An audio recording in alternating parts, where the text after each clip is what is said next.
أعمالنا من يهده الله فلا مضل له ومن يضلله فلا هادي له وأشهد أن لا إله إلا الله وأشهد أن محمدا عبده ورسوله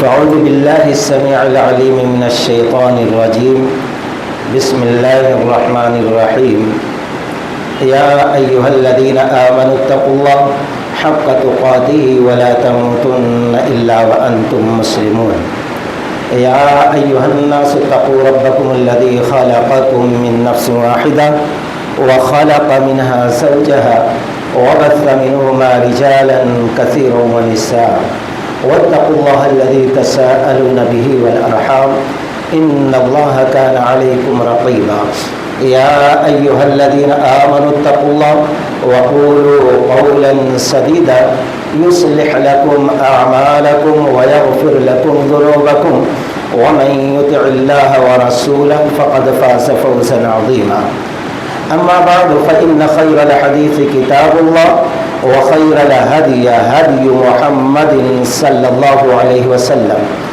وشر الأمور محدثاتها وكل محدثة بدعة وكل بدعة ضلالة وكل ضلالة في النار وعظهم وقل لهم في أنفسهم قولا بليغا رب اشرح لي صدري ويسر لي أمري واحلل عقدة من لساني يفقهوا قولي تمام قسم کی تعریف رب العالمین کے لیے سزاوار ہے۔ بعد وہ درود السلام کا تحفہ اللہ کے حبیب محمد الرسول اللہ صلی اللہ علیہ وسلم پر نازل ہے۔ دوستو، رب العالمین کے بڑے احسانات، بڑی نعمتیں ہیں ہم لوگوں پر، جس کو کوئی شمار کرنا چاہے، کوئی یا پوری کائنات انسانیت مل کر شمار کرنا چاہے تو شمار نہیں کر سکتی، لیکن ساری نعمتوں میں، سارے احسان میں سب سے بڑی نعمت، سب سے بڑا احسان جو رب نے ہم لوگوں پر کیا ہے وہ ہے توحید کی توفیق عطا فرما دینا۔ توحید، لا الہ الا اللہ، جو سب سے افضل ذکر ہے اور سب سے عظیم کلمہ ہے اور سب سے اکمل کلمہ ہے، سب سے بہتر ذکر ہے۔ یہ کلمہ اسی شخص کو دنیا اور آخرت میں فائدہ پہنچائے گا جو شخص اس کلمے کو سمجھ کر، اس کے تقاضے کو سمجھ کر پڑھا ہو۔ اس کے تقاضے کیا ہیں اور اس کے شرائط کیا ہیں؟ اس کے پہلے جمعہ کے خطبے میں ہم نے رکھا تھا کہ کلمہ لا الہ الا اللہ کے 7 شرائط ہیں۔ شاید یاد ہوگا، تفصیل کی طرف جانا مناسب نہیں ہے۔ اس میں سب سے پہلا یہ ہے کہ العلم، علم کے ذریعے سے کلمے کے معنی، مفہوم، تقاضے کو جاننا۔ الیقین، الصدق، الاخلاص، القبول، الحب، یہ سب کے سب 7 شرطیں ہیں۔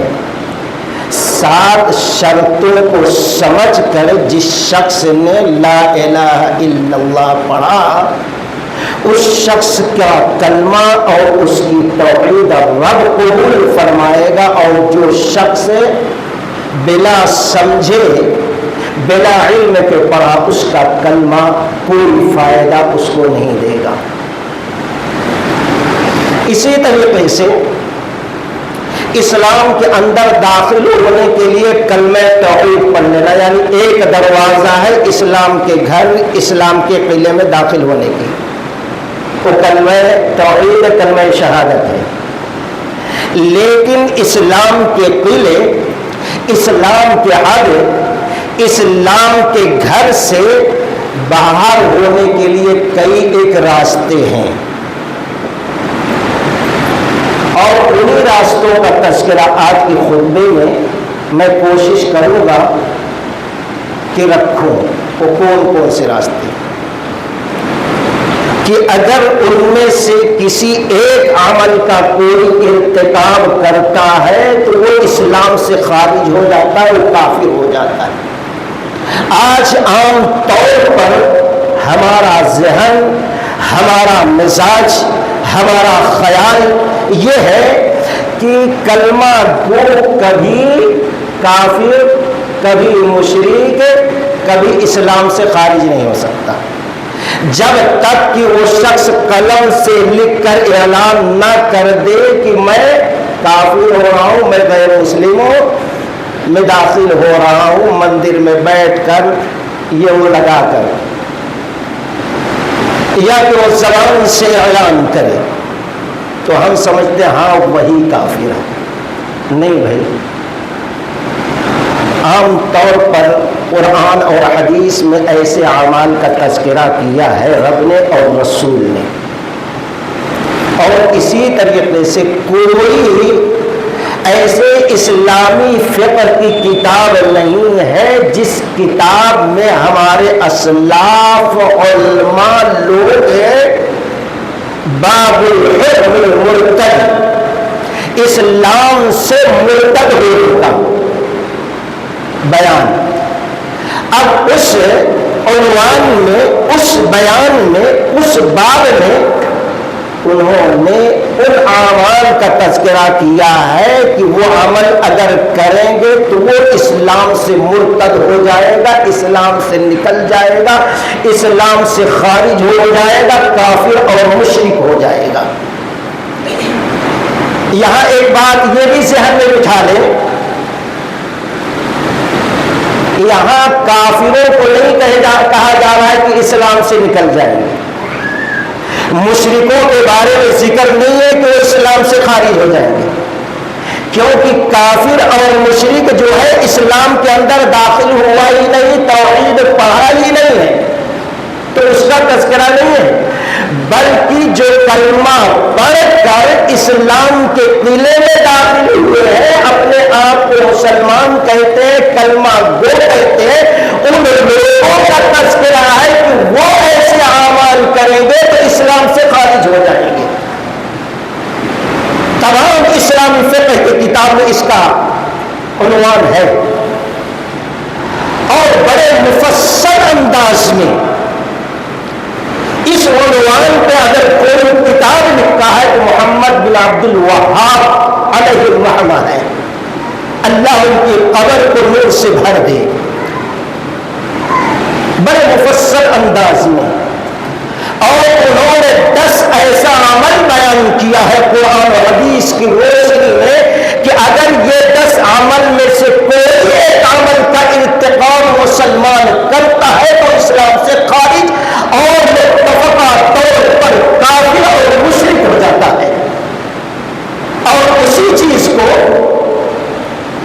مفتی اعظم ابن باز رحمت اللہ علیہ نے بھی بیان کیا ہے، ایک کتابچہ انہوں نے چھوٹا سا لکھا ہے، نواقض اسلام، عربی کے اندر ہے، اسلام کو توڑنے والی، کلمے کو توڑنے والے اعمال، اور انہوں نے بھی 10 ایسے اعمال کا تذکرہ کیا ہے، اور ہندوستان کے بہت سے سلفی علماؤں نے بھی نواقض اسلام، اسلام کو توڑنے والے اعمال کا تذکرہ اس کے نام سے کتابچہ یا عنوان لکھا ہے، اسی کا تذکرہ آج کے خطبے میں کرنا چاہوں گا، اور اس کا علم ہونا ہر مسلمان پر لازم ضروری فرض ہے، جیسے پکے مسلمان پر 5 وقت کی نماز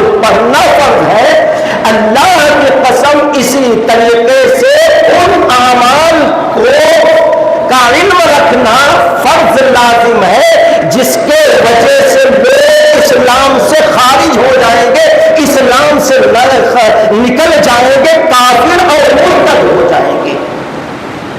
ایسے عمل کا خبر رکھنا اور دوسروں کو بتاتے رہنا ہر مسلمان پر فرض ہے، اور ایسے اعمال کو جاننا، اس کے بارے میں نبی علیہ الصلوۃ والسلام نے فرمایا چاہے مسلمان مرد ہو یا عورت، ان کے لیے علم کا حاصل کرنا فرض ہے۔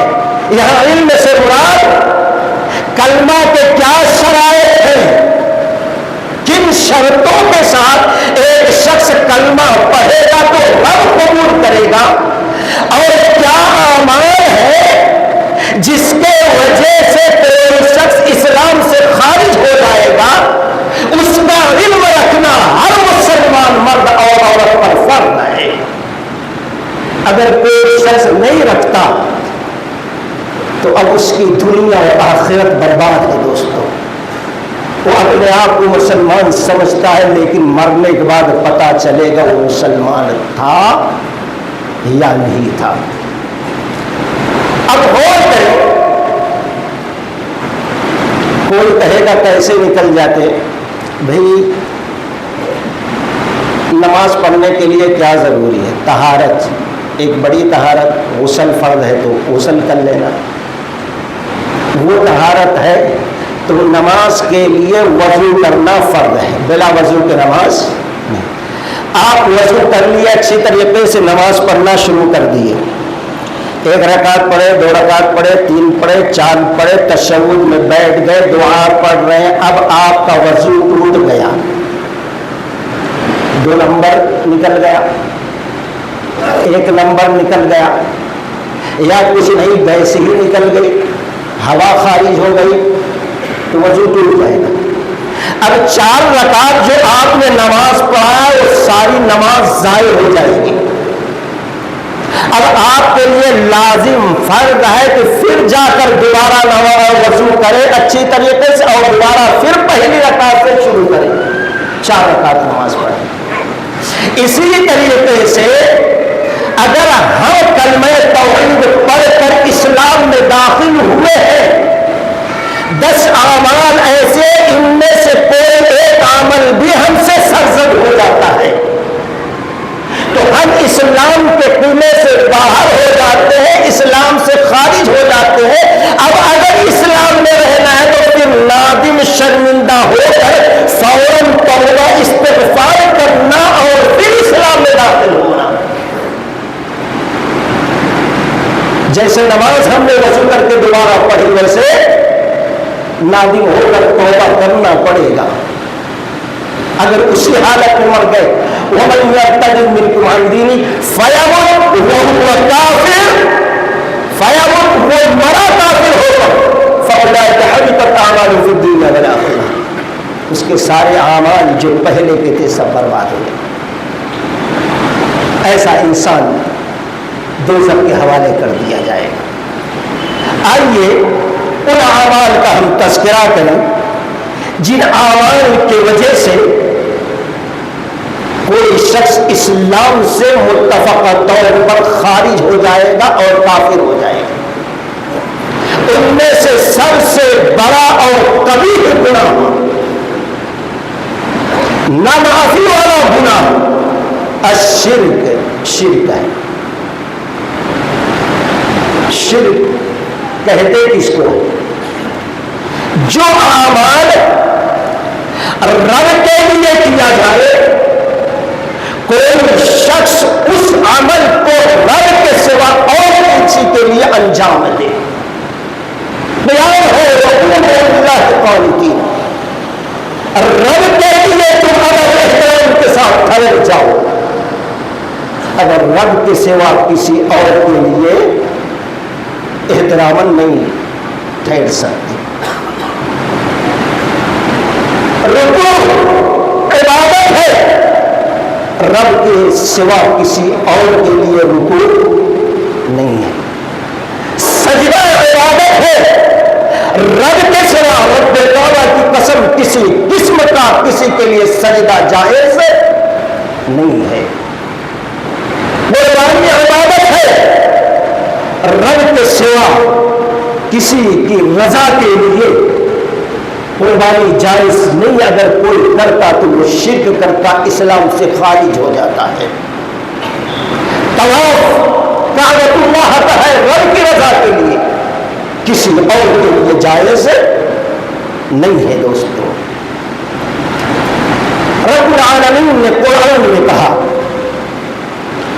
سورہ حج, حنفاء للہ غیر مشرکین به ومن يشرك بالله فكأنما خر من السماء فتخطفه الطير أو تهوي به الريح في مكان سحيق. تم نے توحید کو مان لیا, تم توحید کو مانتے ہو, غیر مشرکین به, شرک نہ کرو. اور سنو, ایک مثال ہے میں بڑے پیارے انداز میں دیا, ومن يشرك بالله فكأنما خر من السماء فتخطفه الطير أو تهوي به الريح في مكان سحيق. جو شخص کسی قسم کا شرک کرتا ہے, درگاہ میں جا کر پیشانی ٹیک دینا درگاہ کے سامنے, یہ بھی کفر ہے.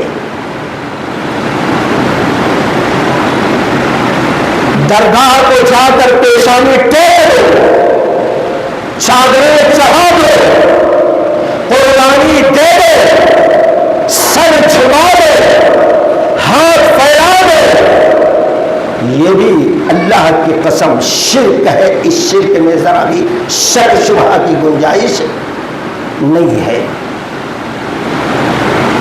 یہ سب کے سب شرک کے چور دروازے ہیں. رب نے فرمایا ومن یشرک باللہ, جو شخص اللہ کے ساتھ شرک کا ارتکاب کرتا فکأنما خر من السماء, گویا وہ آسمان سے گر گیا.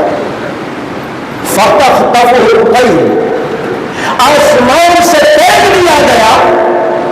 اب چاہے کوئی بڑا پرندہ اس کو اچک لے, جیسا کبھی گوشت وغیرہ رکھا رہتا ہے, ہم اپنے فائدے کے لیے رکھتے ہیں. کوئی پرندہ کوئی جانور اس کو اچک لیتا ہے, ختم. فتخطفه الطیر, اس کو پرندہ اچک لے, آسمان سے پھینک دیا گیا.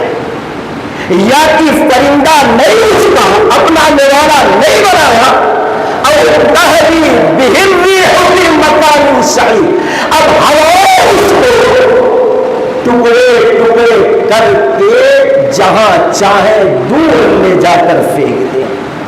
کچھ ٹکڑا پیشاب پیخانے کے نالے میں گٹر میں جا کر گرتا ہے, کچھ کہیں گرتا ہے, اس کا وجود ختم ہو جاتا ہے. ایسے ہی جو شخص شرک کا ارتکاب کرتا ہے, اللہ اس کے آواز پہ اٹھا کر پھینک دیتا ہے.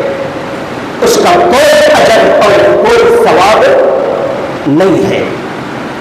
دوسرے مقام پر رب العالمین نے فرمایا انہ من یشرک باللہ فقد حرم اللہ علیہ الجنہ.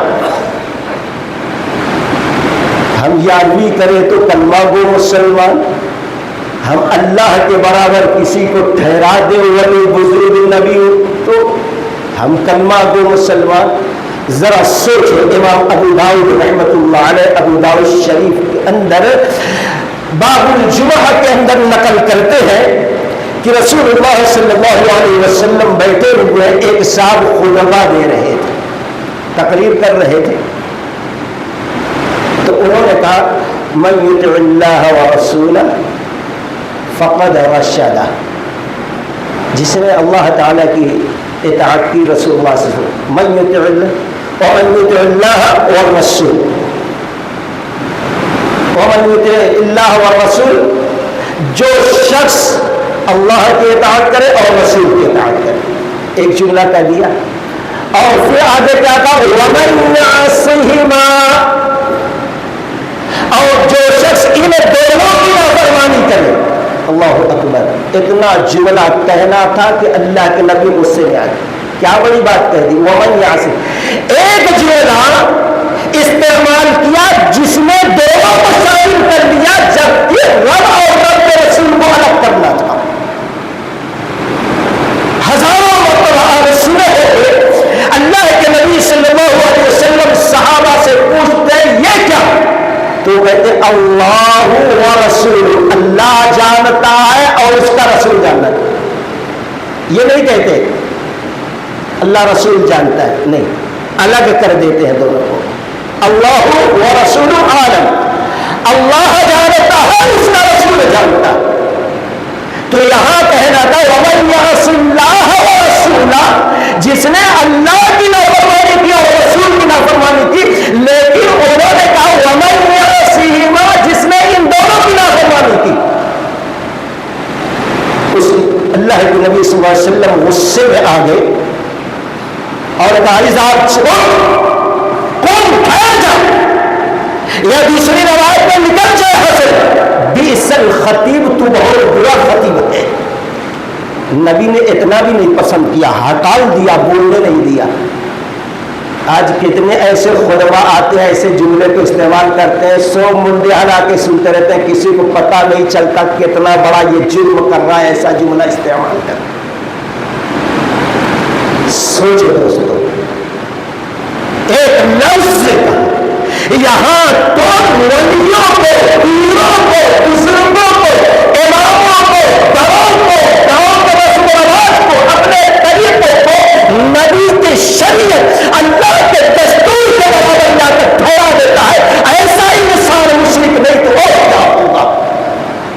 رب العالمین نے فرمایا اِنَّهُ مَن يُشْرِكْ بِاللَّهِ، جس نے اللہ کے ساتھ کسی شے کو شریک ٹھہرائے، فقد حرم اللہ، اللہ نے یقیناً شک دے، فقد یقیناً حرم اللہ علیہ الجنہ، رب نے اس پر جنت کو حرام کر دیا ہے۔ مومن نہیں ہے دوستو، اسلام سے خارج ہو گیا۔ اللہ سے دعا کرے ہر قسم کے شرک سے اللہ ہم لوگوں کی حفاظت فرمائے۔ نمبر 2، جو اللہ اور اپنے درمیان کسی کو وسیلہ، کسی کو واسطہ، کسی کو ذریعہ مانتے ہوئے اس کو پکارے یا اللہ سے دعا کرے، اس پر توکل کرے، اس پر اعتماد کرے، اس پر بھروسہ رکھے، اللہ کی قسم متفقہ طور پر ایسے لوگ اسلام سے خارج ہیں۔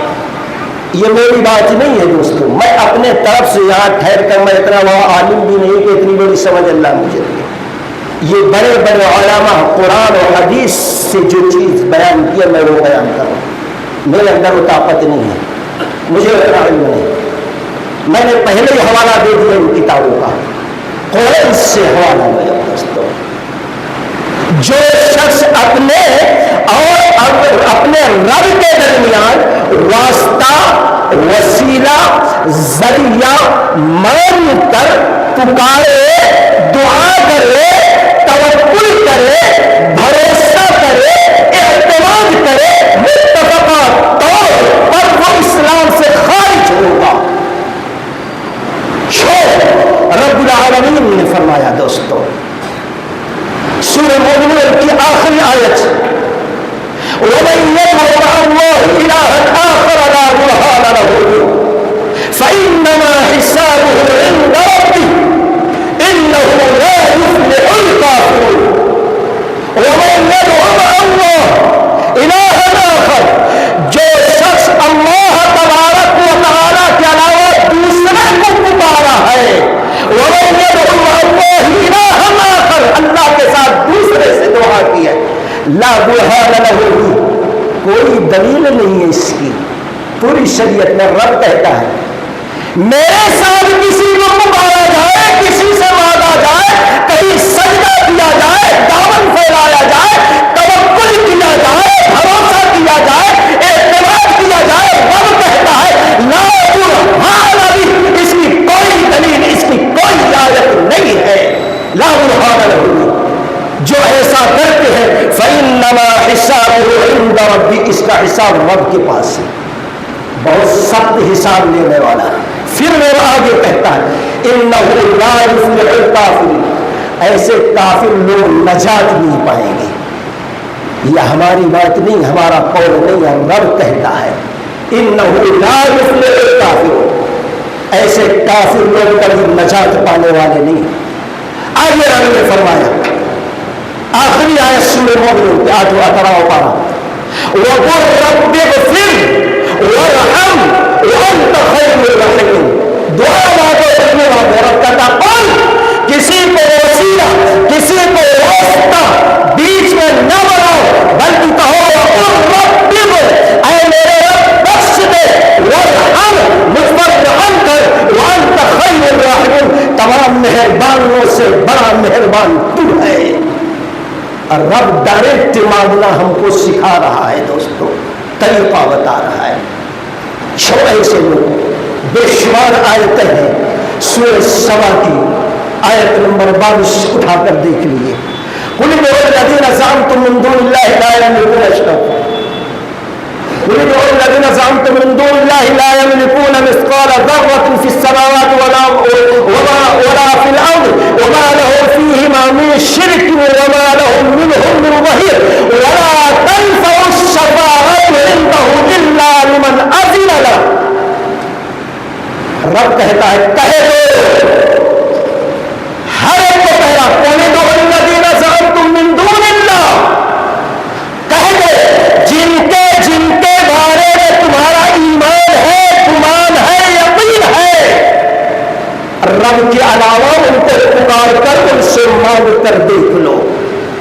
زعمتم من دون اللہ لا یملکون مثقال ذرۃ فی السماوات ولا فی الارض، ایک ذرے کا بھی اختیار نہ آسمانوں میں سے کسی ذرے کا رکھتے اور نہ زمین میں سے کسی ذرے کا۔ رب نے کائنات چلانے کے لیے کسی کو بھی اختیار، شیعوں نے کہہ دیا 12واں امام پیدا نہیں ہوا، گاڑ میں بیٹھ کر چلا رہا، پورا اختیار ان کے ہاتھ میں دے دیا۔ آج نوجوان مسلمان فلاں ولی کے ہاتھ میں اختیار، غوث صاحب کے ہاتھ میں یہ اختیار۔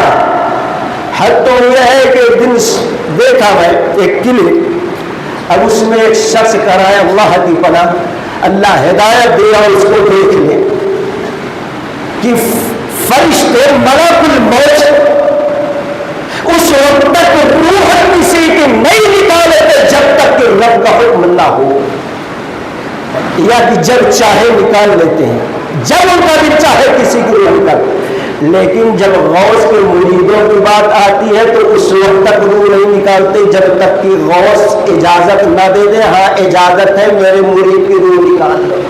اللہ اکبر، اتنا بڑا کفر، اتنا بڑا۔ اور رب کیا کہہ رہا ہے آسمان زمین میں ایک ذرے کے برابر بھی اختیار نہیں ہے جس کے بارے میں تم نے گمان رکھتا ہے کہ اب یہ ہمارے لیے وسیلہ ذریعہ واسطہ ہے۔ ولا فی الارض، اختیار نہیں دیا، ایک چیز اختیار دیا چلو بھائی مانگ لو، واسطہ بنا لو، بھائی دلا دو اللہ سے کچھ، یہ نہیں۔ ولا فی الارض وما لهم فیہما من شرک، اور آسمان اور زمین میں کوئی مشارکت بھی نہیں۔ چلو بھائی اللہ تھک جا رہا تھا، اللہ کمزور تھا، اس کو سپورٹ کی ضرورت تھی، فلاں بابا، فلاں ولی، فلاں نبی، فلاں پیر، فلاں رسول کو بھائی ہمارا سپورٹ دے دو۔ سپورٹ بھی نہیں ہے کسی کا، کسی کی شراکت آسمان اور زمین کائنات کے بنانے میں نہیں ہے۔ چلو بھائی میں بھی شریک تھا بنانے میں، میرا مرید ہے، اس کے بارے میں اللہ سفارش قبول کر لے، ایسا بھی نہیں ہے۔ ولا ظہیر، اور نہ رب کمزور ضعیف ہے کہ کائنات بنانے میں، کائنات چلانے میں کسی کی مدد اور سپورٹ کی ضرورت پڑتی۔ بھائی میں تمہارا سپورٹ کروں گا، یہ میرا مرید ہے، میرے کو وسیلہ بنا رہا ہے، رب شفاعت قبول کر لے، ایسا بھی نہیں۔ آگے رب کہتا ہے قل للہ الشفاعۃ جمیعا وما له من ظہیر ولا تنفع الشفاعۃ عنده الا لمن اذن له، اور کسی کی شفاعت اس کے پاس فائدے مند نہیں ہوگی مگر جس کے بارے میں رب نے اجازت دی ہو۔ نبی کو اجازت ہوگی لیکن نبی بھی جس کی چاہیں گے سفارش نہیں کریں گے، بلکہ بخاری کی حدیث سے رب کہتا وَيُحِدُّ حَدًّا، اللہ حد قائم کرے گا، ان کی کرو، ان کی کرو، ان کی کرو، کسی اور کو اختیار نہیں ہے دوستو۔ اور اسی طریقے سے بہت ساری آیتیں ہیں دوستو جس کے اندر شفاعت کا جو اس طریقے سے عقیدہ رکھتے ہیں اسلام ان کو سختی سے روک رہا ہے۔ اور سورہ مومنون کیوں؟ دعا بھی عبادت ہے، بلکہ عبادت کا مغزى ہے، عبادت کی جان ہے دعا۔ کوئی ایسا فرض نفل عمل نہیں ہے جس میں دعا نہ ہو۔ اب دعا ہی میں کوئی رب کے ساتھ پکارے، رب کے علاوہ پکارے تو عبادت ہے، عبادت میں یہ شرک ہے، اور شرک کرنے والا اسلام سے متفقہ طور پر خارج۔ انہ لا یفلح الکافرون، ایسے کافر لوگ نجات پائیں گے نہیں۔ اللہ تعالیٰ اس جرم سے ہماری حفاظت فرمائے۔ نمبر 3،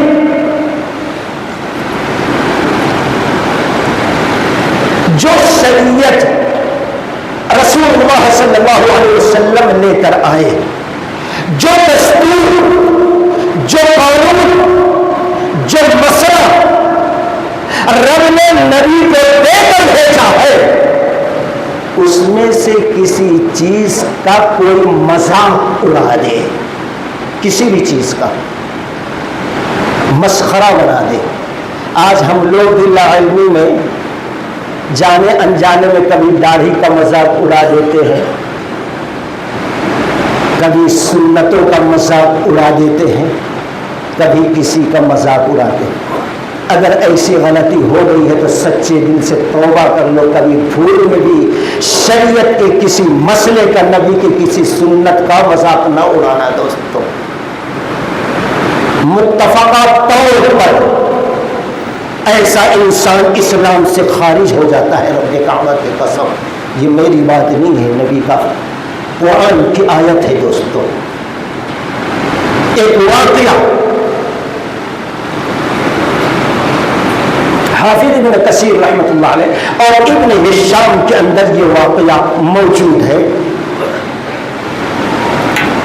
رب العالمین نے قرآن میں کہا قل اباللہ وآیاتہ ورسولہ کنتم تستہزئون، سورۃ التوبہ آیت نمبر 62۔